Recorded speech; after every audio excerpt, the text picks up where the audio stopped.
Bonjour à toutes et à tous et bienvenue dans ce premier Make CY Green Again, donc ce premier podcast de Demain CY, l'association de la transition sociétale et environnementale à CY Cergy Paris Université.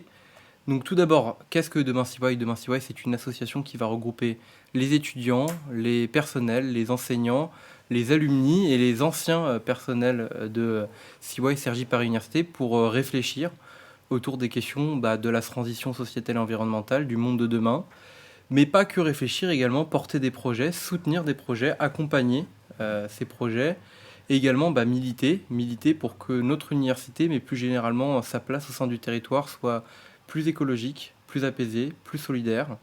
Et donc voilà, c'est un peu tout ça demain CY, on vous en reparlera longuement. Mais on n'est pas là que pour parler de nous, on est là pour recevoir deux invités, Patrick et Thomas Vivray, Thomas et Patrick Vivray, donc pour instaurer un dialogue entre générations et discuter autour du thème l'écologie ou la barbarie. Donc notre premier invité, c'est Patrick Vivray, qui est philosophe, essayiste, altermondialiste, conseiller maître honoraire à la Cour des comptes et qui a récemment sorti un ouvrage pour une radicalité créatrice et non une révolte destructrice. Et donc il va pouvoir dialoguer avec son fils, ce qui nous semble intéressant comme idée, et puis créer ce dialogue, cet échange, de rebondir. Est-ce que les générations ont la même vision de l'écologie? Comment construire et comment inventer le monde de demain, que ce soit pour les anciennes générations qui se battent pour lui depuis longtemps, ou pour les nouvelles générations qui ont beaucoup de travail pour le préserver. Donc Thomas, je vais te laisser la parole, et merci encore d'être venu pour ce premier podcast. Merci beaucoup encore pour cette invitation. C'est un exercice Attends, assez... pardon, juste recommencer, je remets le micro. Peut-être, alors, s'il y a de coupure, tu peux redire que tu es étudiant. Oui. Ouais, ok, ouais. Ok. Je repars quand je, Vas-y, quand je repars le quand souhaite. tu veux, dès que j'ai reposé le mug, c'est bon. Ok. Donc Thomas Vivray, je suis actuellement étudiant en Master 2 RSE, Communication et Environnement à l'Université de Cergy-Pontoise. Alexandre Pache, mon enseignant, a organisé en fait cet échange qu'on a trouvé très pertinent avec mon père. Donc c'est un nouvel exercice que l'on va mener, mais on va essayer de le rendre riche et d'avoir un dialogue vraiment ouvert sur cette thématique. Donc Patrick, tu as été défini comme philosophe en effet, comme altermondialiste, mais je t'entends régulièrement aussi évoquer le terme de passeur-cueilleur. Et avant de revenir là-dessus, j'aimerais peut-être que tu nous racontes ton histoire pour avoir une vision globale des choses. Pourquoi tu en es arrivé là, quelles sont tes perceptions, et du coup pourquoi aujourd'hui ce terme de passeur-cueilleur. Tout simplement parce que je me suis trouvé souvent dans mon itinéraire, aussi bien professionnel que personnel que citoyen, confronté à des univers qui, eux, étaient cloisonnés, qui ne se parlaient pas, qui étaient même en conflit. Et l'une des choses qui m'intéressait, c'était d'introduire des passerelles. Je préfère de beaucoup la passerelle à la chasse, si je prends la terminologie passeur-cueilleur plus que chasseur-cueilleur. Et pour introduire des passerelles, il faut aussi beaucoup se mettre à l'écoute des uns et des autres, donc dans une position de cueillette. Donc ça, c'était aussi vrai quand j'étais rédacteur en chef d'une revue qui s'appelait Transversale Sciences Culture. Donc là, c'était établir des passerelles entre des univers disciplinaires différents, sciences de la nature, sciences sociales, sciences, culture et démocratie. Quand je me suis retrouvé dans des missions interministérielles, parce que par exemple quand Michel Rocard, qui était Premier ministre, m'a demandé de conduire une mission sur l'évaluation des politiques publiques, et que l'un des enjeux c'était de montrer que l'évaluation était un outil démocratique et pas une approche managériale, ça voulait dire qu'il y avait un débat très important à construire dans la société elle-même et autour de la démocratie. Donc je ne pouvais pas être simplement dans l'univers institutionnel. Quand j'ai travaillé à l'occasion d'une autre mission sur une autre approche de la richesse et de la monnaie, ça voulait dire aussi, et c'était aussi mon lien à cette époque-là avec la Cour des comptes, que j'allais travailler sur des outils tels que la comptabilité et la monnaie, mais dans une approche pluridisciplinaire. Voilà, et donc à chaque fois, j'étais intéressé par établir ces passerelles et cette cueillette nécessaire dans ces différents milieux. Ok, super intéressant. Donc, on voit vraiment ta vision pluridisciplinaire, ta vision systémique des choses. Tu as eu l'occasion d'écrire de nombreux ouvrages, donc à la fois Reconsidérer la richesse, Pourquoi ça ne va pas plus mal, La cause humaine aujourd'hui, qui est assez récemment, et encore La colère et la joie, donc ton dernier livre qui est sorti le 11 juin dernier, où tu vas aborder des thématiques là aussi assez plurielles sur l'humain, sa facette, notre perception des choses, comment l'humain vit son environnement. Quel est le message derrière que tu souhaites passer à travers cet ouvrage? C'est précisément, et là ça rejoint le thème écologie ou barbarie, c'est-à-dire on ne peut pas dissocier l'être humain de sa niche écologique. Si l'humain se met dans un rapport de destruction de son environnement naturel, il est lui-même directement menacé.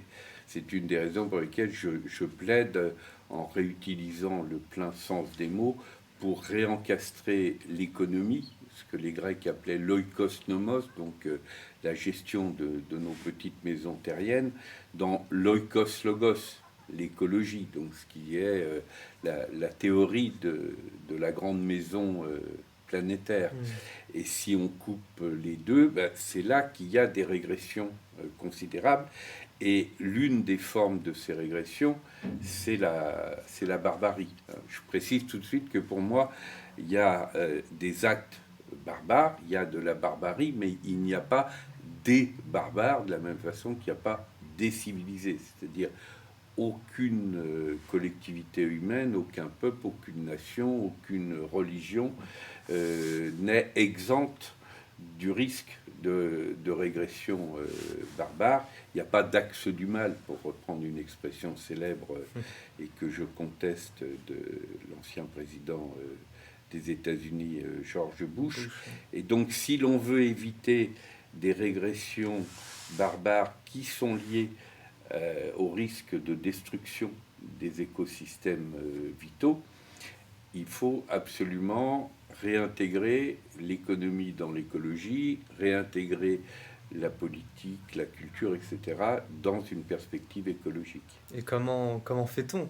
Parce que aujourd'hui, ma génération, les nouvelles générations, on a peut-être tendance à voir les choses de façon pessimiste. On a tendance à voir, peut-être aussi avec les informations qui sont diffusées de façon générale, mais c'est vrai qu'on a cette vision assez pessimiste de ce qui nous entoure. Encore récemment, il y a les attentats, il y a les policiers en France là, qui se sont fait attaquer. On a l'impression que ces actes barbares sont ancrés dans nos sociétés et qu'ils ne peuvent pas disparaître. Comment peut-on réagir face à cela? Alors, il faut voir à la fois ce qui est une question permanente, qui vient de très loin dans l'histoire des sociétés humaines, et puis ce qui est une question plus actuelle. Parce que la question du rapport à la barbarie, c'est une question qui est très, très ancienne. La capacité de l'humanité à s'extraire de la barbarie ne va pas de soi. Et d'autant que pendant longtemps, ce qu'on a appelé barbarie, c'était l'étranger.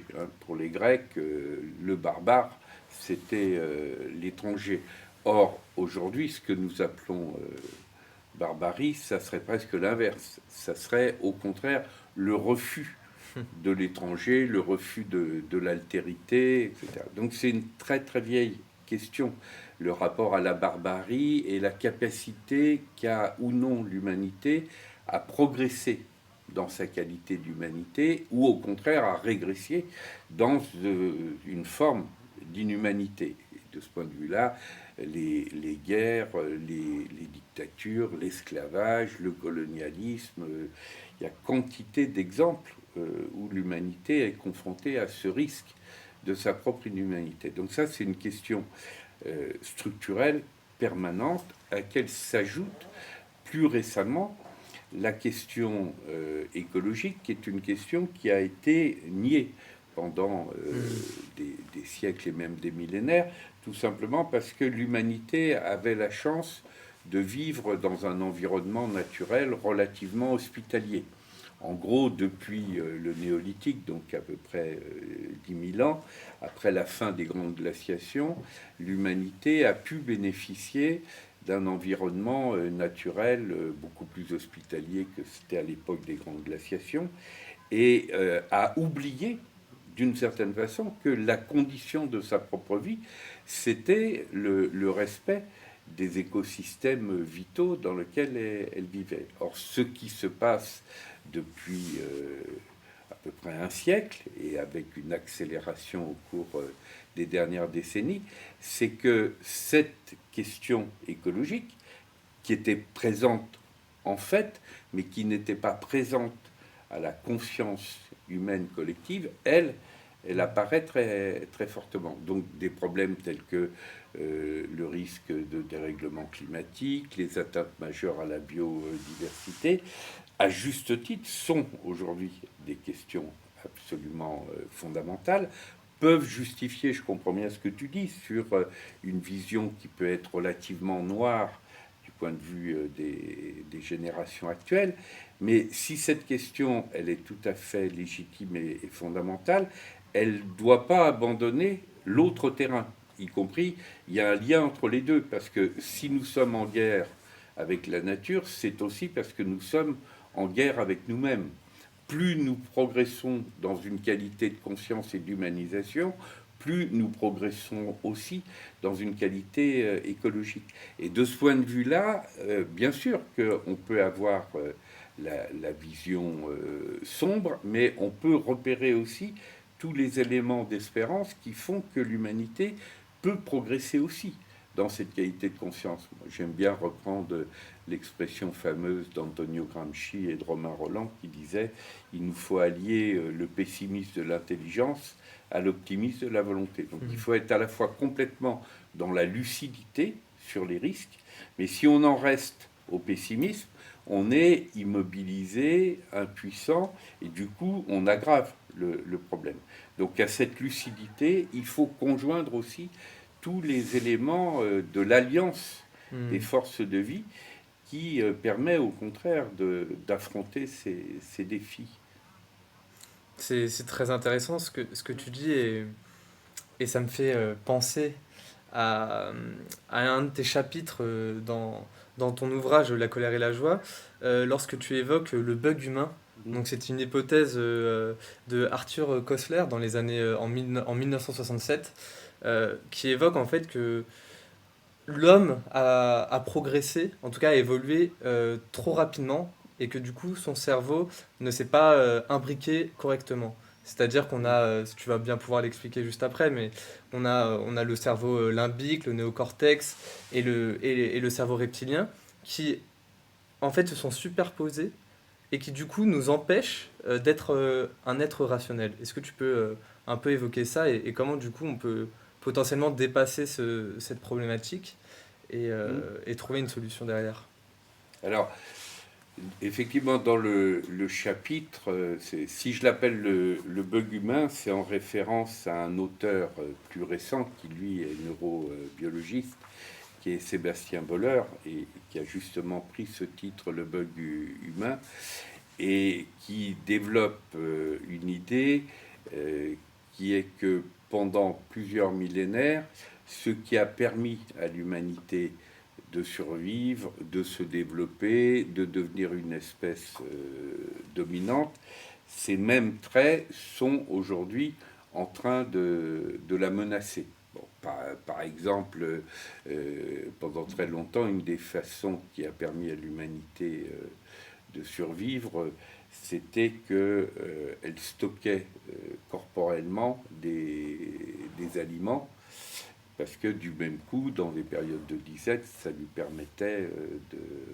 résister à la faim. Or, aujourd'hui, des problèmes tels que l'obésité sont des problèmes majeurs dans les causes de mortalité.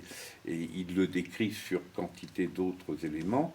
Et justement, j'étais intéressé à travers cette notion du bug humain de lier cette question plus actuelle de la neurobiologie avec celle d'Arthur Koestler, qui dans Génie et folie de l'homme, et notamment dans son 3e tome qui s'appelle Le cheval dans la locomotive, évoque justement ce risque presque d'une erreur de l'évolution, selon Arthur Koestler, comme si le fait que le cerveau ait grandi trop vite, au lieu d'avoir une intelligence complètement intégrée, on a une espèce de superposition, et ça donne, pour reprendre un exemple simple qu'évoque Arthur Koestler, le fait qu'avec notre néocortex, on est capable de découvrir la structure de l'atome.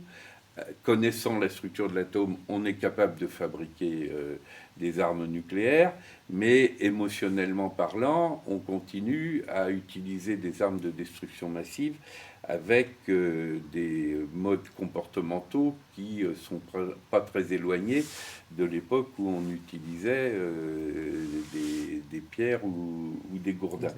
Alors, Koestler, lui, il en tire des conclusions assez pessimiste, mais pour autant, il dit la seule possibilité, c'est de progresser dans l'ordre de la conscience. Et Sébastien Boller, lui, il intervient davantage sur le registre émotionnel. Il s'intéresse à ce qu'il s'appelle le circuit de la dopamine, donc tout ce qui est de nature à provoquer du plaisir.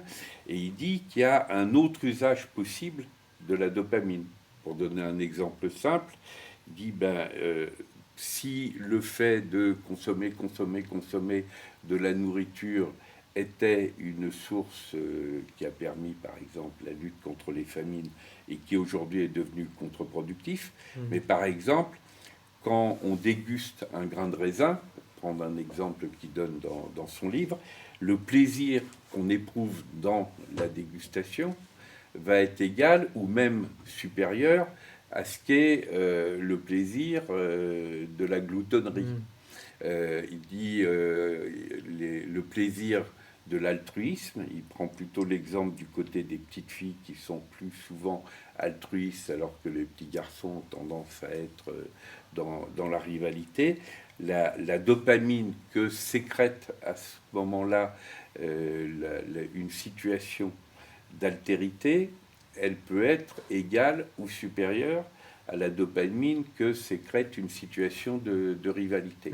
Donc qu'on prenne la question de la progression de la conscience du côté d'Arthur Koestler ou que l'on prenne la progression davantage dans l'ordre émotionnel et biologique du côté de Sébastien Boller, on a là deux clés, me semble-t-il, qui peuvent permettre justement une progression de l'humanité à la fois dans l'ordre de sa conscience et dans l'ordre de ses émotions. C'est aussi pour ça que je reprends la fameuse expression d'Homo sapiens sapiens en disant, comme Edgar Morin le dit à juste titre, on aurait mieux fait d'appeler notre espèce sapiens des minces, parce qu'évidemment la part de folie est au moins égale à la part de génie, mais à défaut d'être une origine, Sapiens Sapiens peut être un projet, parce que les deux sapiens, c'est à la fois progresser dans l'ordre de la conscience et de l'intelligence,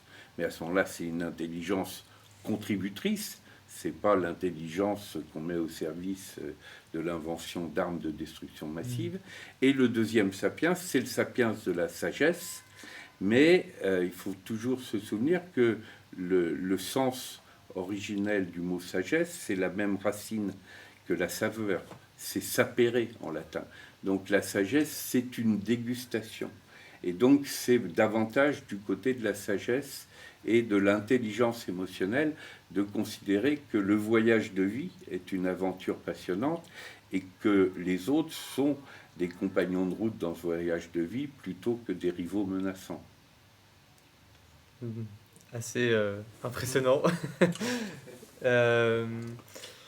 Du coup, ça permet aussi peut-être de rebondir à notre thématique générale qui est écologie ou barbarie. En quoi l'écologie peut faire en sorte qu'on devienne sapiens sapiens? Est-ce que ça va nous permettre, espèce humaine, du coup, de développer une nouvelle conscience des choses, de revenir aux sources, si je puis dire, à un état de sérénité, d'être au sein d'un écosystème et plus en dehors, de le considérer comme quelque chose d'unique pour tous. Est-ce que vraiment cette thématique écologique a un sens et un rôle à jouer? Alors, quel est un rôle à jouer? Ça, c'est évident. Que la conscience écologique, parce que précisément, elle nous inscrit dans l'histoire du vivant, elle attire notre attention sur un élément qui doit être très important pour l'humanité, c'est son humilité nécessaire. D'ailleurs, c'est intéressant de voir que les mots humanité, humilité et humour ont la même racine.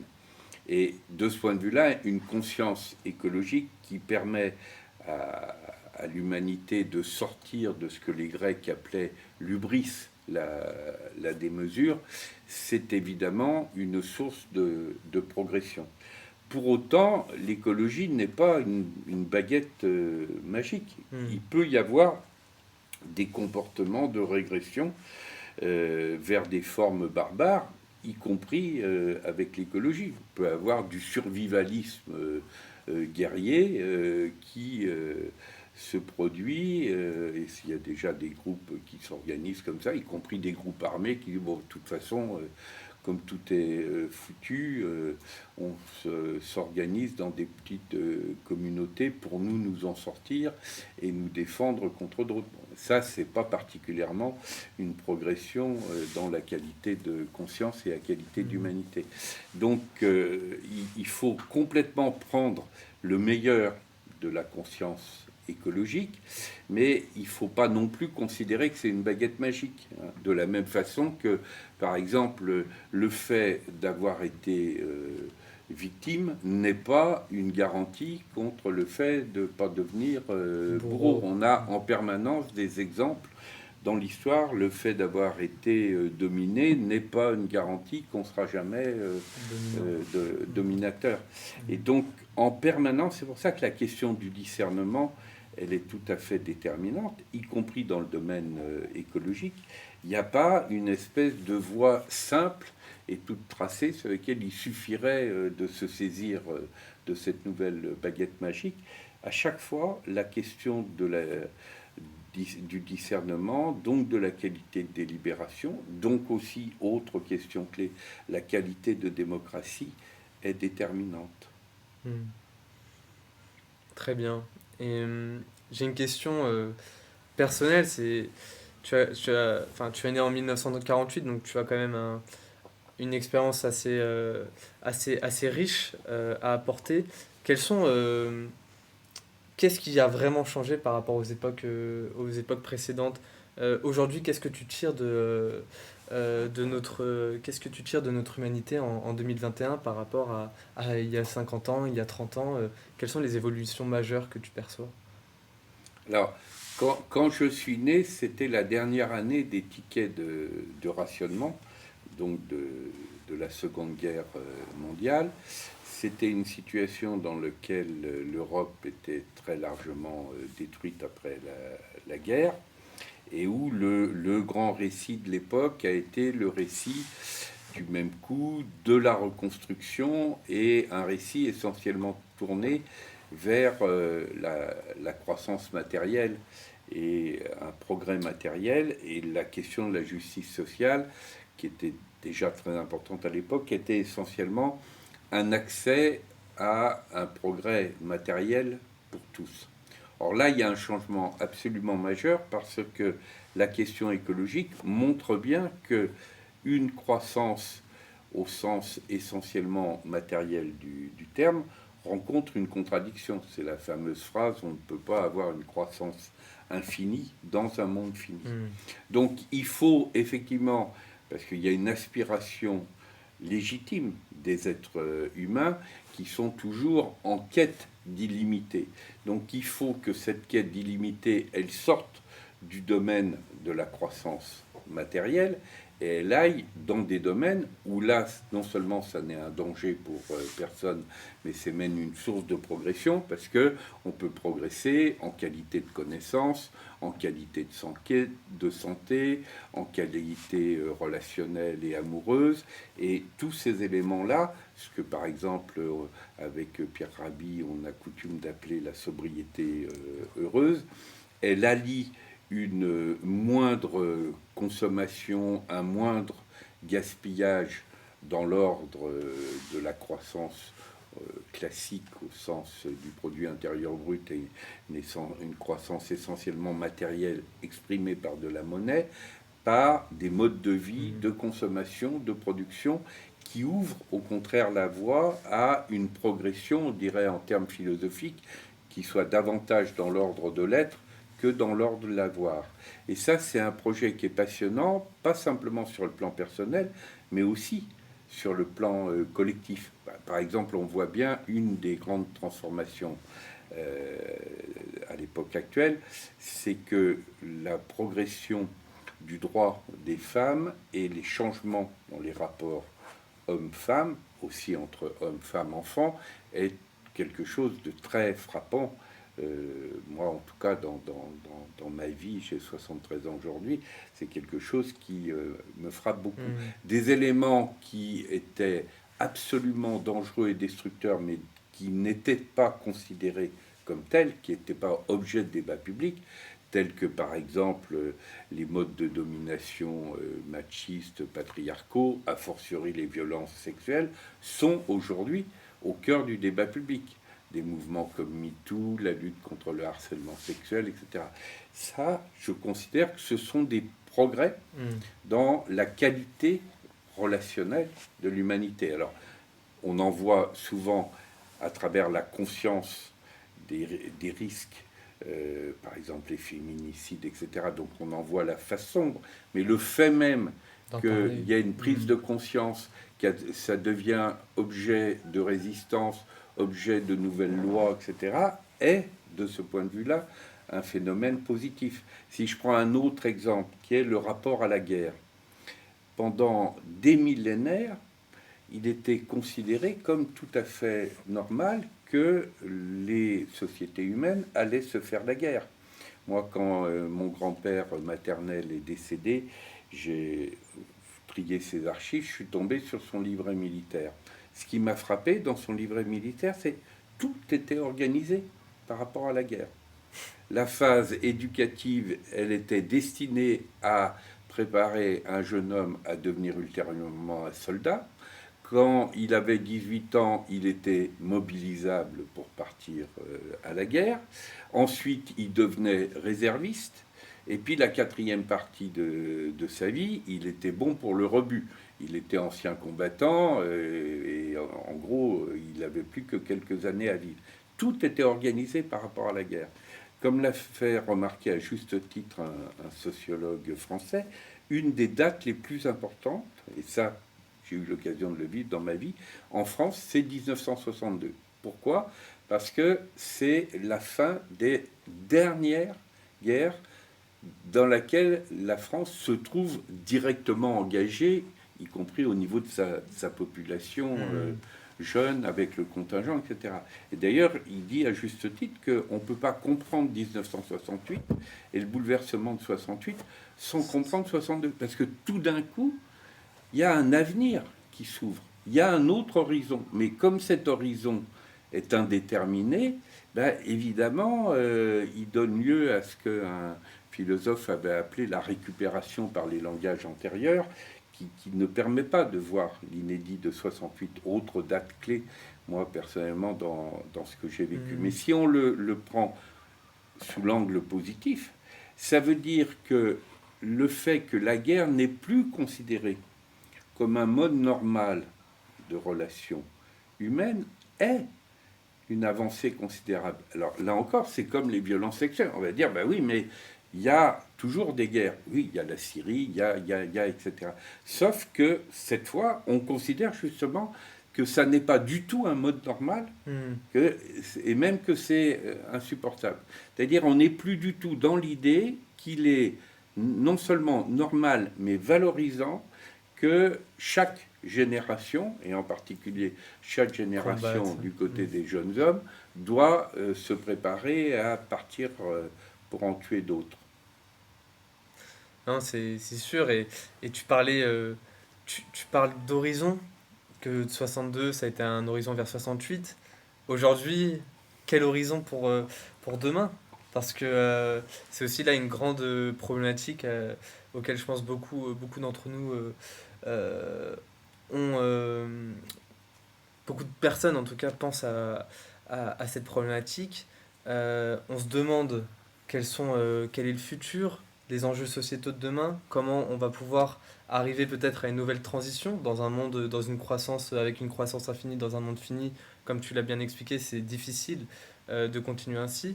Mais alors, comment faire bouger les choses?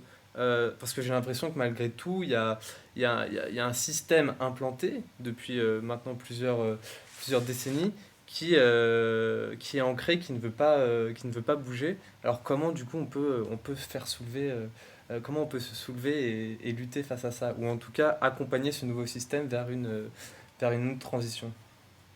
Alors moi personnellement, je préfère plutôt que le terme de transition, le terme de métamorphose. C'est-à-dire, je pense effectivement qu'il y a des ruptures qui sont nécessaires, qui ont d'ailleurs déjà commencé, et que le passage d'un mode de vie, de production, de consommation qui a été essentiellement tiré vers la croissance matérielle, vers un autre mode d'organisation qui est tiré davantage du côté de la sobriété en ce qui concerne les modalités matérielles, mais beaucoup plus ouverte vers la question justement de la joie de vivre, de la qualité d'être du côté de la forme positive. Ça, c'est plus qu'une transition. C'est une véritable métamorphose. Et si on fait l'analogie avec ce qu'on connaît, tel que par exemple la métamorphose du papillon, pour qu'il y ait métamorphose, il faut qu'à un moment donné, ce qu'on appelle les cellules imaginales, donc la représentation de l'avenir, soit désirable, et que, si on prend cette analogie, il faut que le désir du papillon soit supérieur à la peur de la chenille, qui, du point de vue de sa propre vie et de sa propre organisation, pour elle, le papillon, c'est la fin de son monde. Donc il faut effectivement que le désir soit supérieur à la peur. Et ça, c'est un enjeu aussi bien dans nos propres vies personnelles, mais c'est aussi un enjeu sociétal, politique, au sens le plus fort du terme. Et là, pour le moment, on est plutôt dans la phase de la peur de la chenille. C'est pas par hasard si du coup tous les sentiments liés aux peurs aux sentiments d'impuissance que génèrent ces peurs sont très, très importants, et que on a aussi ce qui accompagne ces, je préfère parler d'angoisse plus que de peur, parce que la peur au sens précis du terme, elle remplit une fonction positive d'identification d'un danger, tandis que l'angoisse, elle, c'est une espèce de mélasse qui nous immobilise et nous sidère.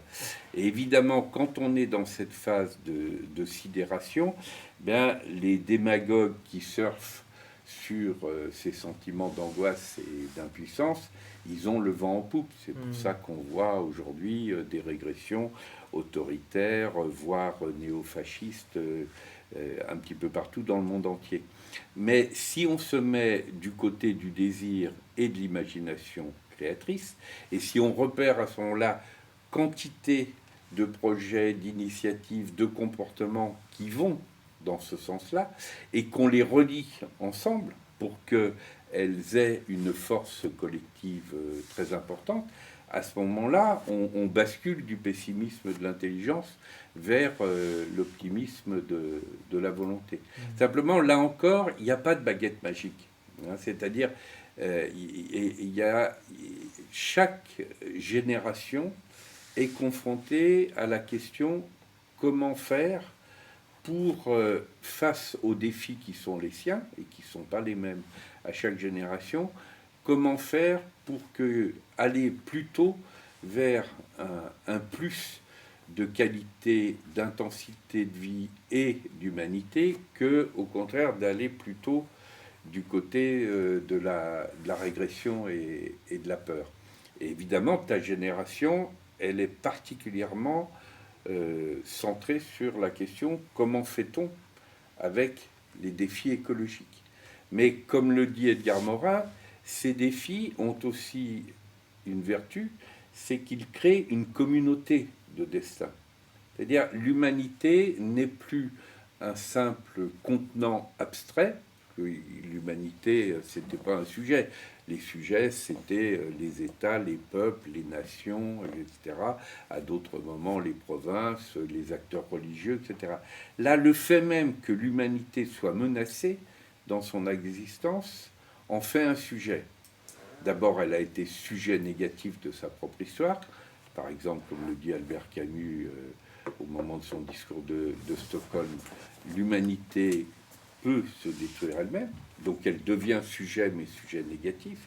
Là, la grande affaire, c'est comment l'humanité devient sujet positif de sa propre histoire. Et ça, personnellement, je trouve que c'est une aventure passionnante. Est-ce que vous voulez qu'on fasse une petite pause technique? On a un petit peu chaud, le matériel est un petit peu chaud, il fait chaud. Ouais, nous aussi on est un peu chaud, ouais. On est tous en train de s'accrocher. Ouais. Le matériel souffre un peu, mais c'est très intéressant. Ouais. Oui, c'est passionnant, les questions sont très pertinentes, C'est un les dialogue, réponses sont très intéressantes. Donc c'est J'ai eu une petite inquiétude et j'ai pas osé arrêter sur le fait qu'on entend non, c'est bon, l'ordinateur. ça, Non, t'inquiète pas. Qu'est-ce qu'on peut faire? Est-ce qu'on peut aérer un peu? Bah même non, mais on va un peu, de toute façon, on va être confronté. Là, on a combien de temps On a fait une demi-heure déjà. Une Oh, demi-heure, en ok. plus 35 minutes. à peu 35 près. 35 minutes, Un peu ok. douche, Valdo. Donc Oui, tu veux bien? là, même en, de toute façon, même On peut en embarquer réfléchissant, tous les fils. on va souffrir. Ouais. Ça va faire que s'empirer. Non, mais que nous, on Bah, parce que vous avez déjà Mais on un matériau Ah avec non, tout ça. mais vraiment pour le coup, Bah c'est surtout, extrêmement ouais, intéressant. surtout que j'allais dire que c'était une super conclusion. C'était une super conclusion, là, tes derniers propos sur la fin en disant que... Je pense que ça pourrait peut-être être intéressant juste de terminer par une dernière petite séquence, du coup, vu qu'il y a eu un échange vraiment, il y avait effectivement un propos conclusif intéressant, ou peut-être partager les vues de deux générations, et là du coup peut-être donner un petit peu ton point de vue si tu veux bien sur c'est Ouais. quoi le nouvel idéal, parce que moi j'ai un propos que vous avez dit qui m'a beaucoup intéressé, c'est on considérait que la justice sociale c'était uniquement sous le prisme de la croissance matérielle. La question c'est quelle justice sociale pour demain, puisque on est entre gens bien, on ne va pas souhaiter une société inégalitaire et injuste.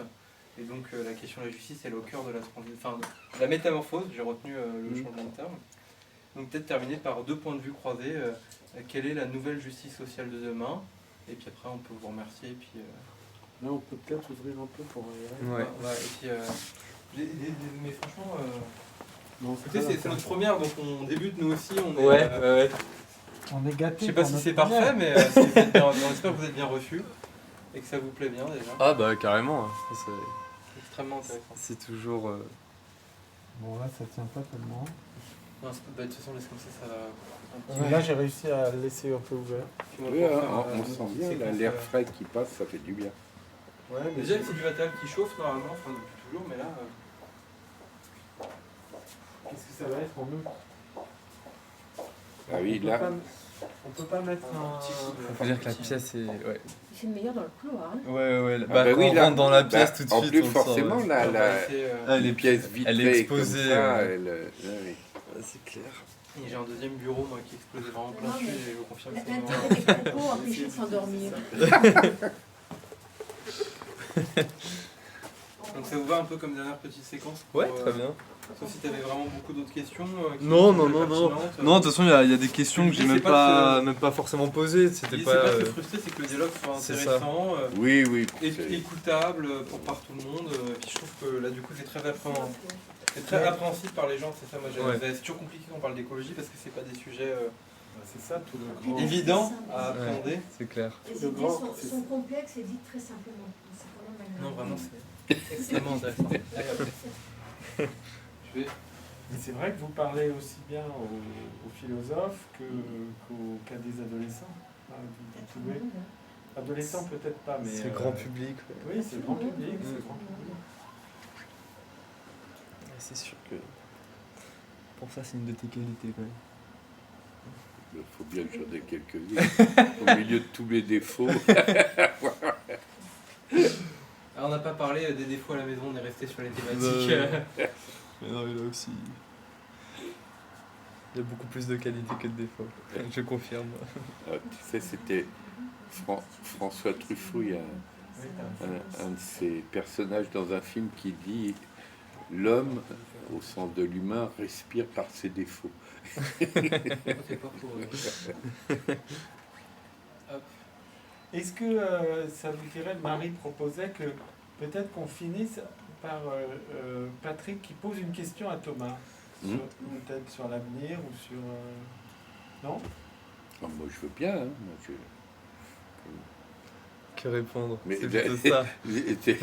Quelle question t'aurais envie que je te pose? Parce que si, faut pas non plus que tu te sentes Ouais, c'est vrai. désemparé par la question. C'est vrai, c'est vrai.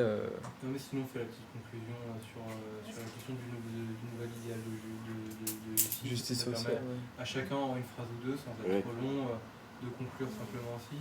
Parce que c'est Oui, bien oui. qu'on ait un point de vue aussi de Thomas. Qui Ben oui, oui, oui. C'est Oui, cool. parce que c'est important que lui aussi puisse se dire. Parce qu'il dit bien ce qu'il pense dans les questions qu'il pose, mais c'est bien qu'il... Oui. Ouais, bien Ça sûr. permet Ouais, ouais. sur l'idée de faire ça, d'avoir deux générations qui répondent, et là on est le point de vue. Alors, il ne faut pas oublier que le thème général, c'est écologie et barbarie. Donc, s'il y a une conclusion à faire, peut-être c'est bien Oui, de, on va l'orienter de comme répondre ça. sur écologie et barbarie, sur la dimension sociale, et d'essayer de voir comment, Thomas, tu peux donner ton point de vue, quoi. Enfin, tu le donnes déjà à travers tes questions. Ouais. Allez, on va tenter, je pense qu'on a de quoi Thomas, tenir ça encore va, quelques ça petites fait. minutes avec le matos. Ouais.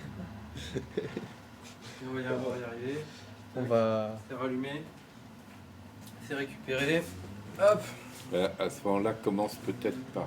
Ouais. Maintenant, je vais vous Par demander à Thomas. vous, et puis du coup, comme ça, Thomas pourra conclure, ça sera encore Ah mieux. bon, Ce c'est sera comme lui vous qui voulez. va, on va lui Non, laisser. c'était juste La pour pas grosse pression là. pour pas qu'il se sente influencé. Et ben dans ce cas-là, on va commencer par toi, si ça te va. Est-ce que vous voulez qu'on répète avant d'enregistrer, ou de toute façon, c'est pas grave? Non, mais de toute façon, on va le faire. C'est pas bien. On va le faire Oui, comme ça, c'est toujours pas bien. Donc, Mais tu sais, honnêtement, moi j'ai beaucoup parlé, donc moi je trouve bah, que on va peut-être te ça poser serait juste à mieux toi. de poser simplement la Ok. question Très bien. à Thomas, y compris en réaction à. Ouais, à bah, on va tout faire, ça, tu on va vois, faire comme je ça alors, pense c'est que très bien. ça serait plus simple. Ok. Super. Alors, je me réoriente un peu comme ça, on va finir comme ça. Et bah, en tout cas, merci beaucoup d'avoir pris le temps de faire ce petit dialogue, du coup, entre deux générations. C'était extrêmement instructif, extrêmement intéressant. J'espère que chacun d'entre vous aura pu l'apprécier. Et puisqu'on a deux points de vue qui se sont confrontés, on va essayer de résumer le thème en une petite question qu'on va poser du coup à la nouvelle génération. Le thème de notre podcast était écologie ou barbarie. Et donc, au cours des propos, on a beaucoup échangé autour des thématiques de comment penser à la société de demain. Et finalement, peut-être une question simple pour toi, Thomas, qui est étudiant dans le domaine, qui a vocation à t'engager et à travailler. Face à la barbarie et pour une nouvelle écologie au sens large, donc à une nouvelle maison commune, quel est le nouvel idéal de la justice quel est le nouvel idéal de justice sociale que nous devons inventer, à ton avis, en quelques mots, en quelques phrases, pour demain? Alors, pour moi, est-ce qu'il y a besoin de l'inventer? Je ne suis pas sûr. Je pense qu'il faut plutôt le réinventer, revenir à des fondamentaux que l'on a oubliés. Patrick a évoqué au départ tous les changements de société qui ont lieu. Et moi, j'ai l'impression que c'est le progrès, entre guillemets, le progrès qu'on va définir comme la civilisation, un meilleur confort de vie. Bah, c'est peut-être malheureusement ce progrès qui nous a fait un peu perdre conscience des aspects plus simples qui sont pourtant là au quotidien, donc tous les aspects environnementaux auxquels nous sommes confrontés. Aujourd'hui, le fait de se lever, de se mettre devant le soleil, à récupérer les rayons, observer les montagnes, les feuilles qui tombent, enfin, ça fait très poétique, mais finalement, pour moi, c'est avant tout ça, la vie qui nous entoure, la vie avec un grand V. Et je pense que si on veut plus de justice sociale, c'est s'apaiser nous-mêmes, c'est s'apaiser dans un monde qui va toujours à 200 km/h. On a tendance de toujours vouloir aller plus loin, toujours aller dans le progrès, toujours avoir la dernière technologie dans nos mains. Et finalement, c'est peut-être ça le problème aujourd'hui, c'est cette vitesse de toujours vouloir... comme si on voulait toujours rattraper un train, alors que finalement, c'est nous les conducteurs. Donc c'est à nous de garder... Enfin, c'est à nous de se fixer le rythme. Et peut-être qu'aujourd'hui, faut ralentir sans forcément voilà, rentrer dans dans une dictature verte ou un système de décroissance. C'est pas forcément ce que je prône. Mais je pense que c'est intéressant en tout cas de se re-questionner au départ, de s'apaiser, d'éviter du coup ces actes de barbarie qui sont assez fréquents. Aujourd'hui, je pense aussi à tout ce qui est réseaux sociaux, parce qu'on a la mauvaise part des réseaux sociaux avec les déferlements de haine très profonds. Moi, je sais qu'aujourd'hui, lorsqu'il y a malheureusement des attentats ou des événements assez tragiques, je ne vais pas sur Twitter, c'est impossible car je sais que malheureusement ça va toujours être les mêmes personnes avec des propos très prononcés, très durs à lire, qui vont être mis en avant. Et en même temps, les réseaux sociaux, c'est le réseau MeToo, c'est des évolutions de conscience. Donc pour moi, il y a des bons éléments à récupérer et il y a des éléments auxquels il faut revenir.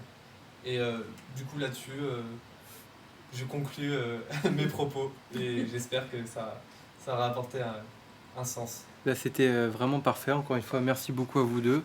Moi, ce que je retiendrai en quelques mots, c'est que finalement, l'écologie est indissociable de l'être humain, de son bonheur et de la construction d'un monde un peu plus paisible et serein.